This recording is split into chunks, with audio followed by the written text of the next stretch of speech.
From all outward appearances, John had everything going for him.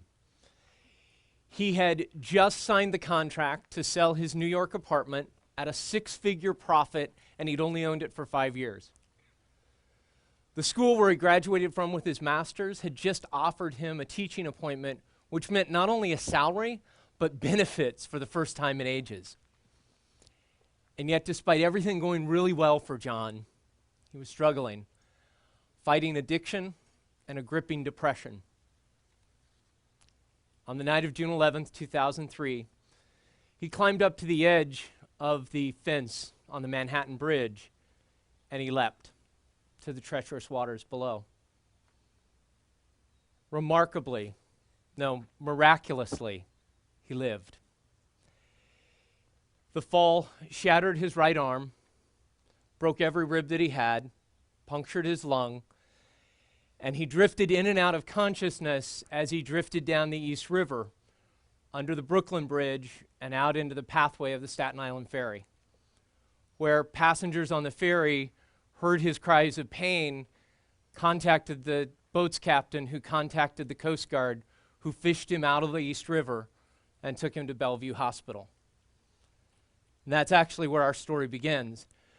Because once John committed himself to putting his life back together, first physically, then emotionally, and then spiritually, he found that there were very few resources available to someone who has attempted to end their life in the way that he did.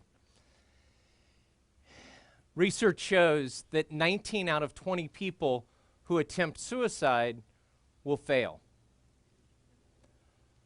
But the people who fail are 37 times more likely to succeed the second time. This truly is an at-risk population with very few resources to support them.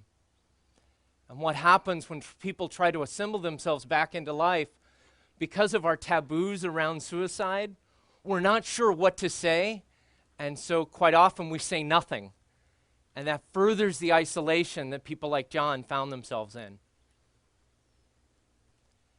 I know John's story very well because I'm John.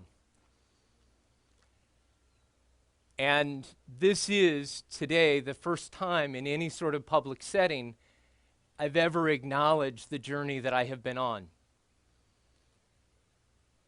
But after having lost a beloved teacher in 2006 and a good friend last year to suicide, and sitting last year at TED Active, I knew that I needed to step out of my silence and past my taboos to talk about an idea worth spreading. And that is that people who have made the difficult choice to come back to life need more resources and need our help. As the Trevor Project says, it gets better. It gets way better.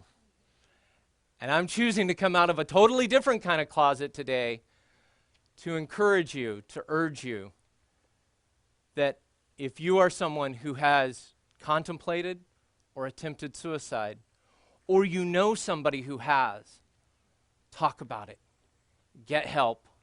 It's a conversation worth having and an idea worth spreading. Thank you.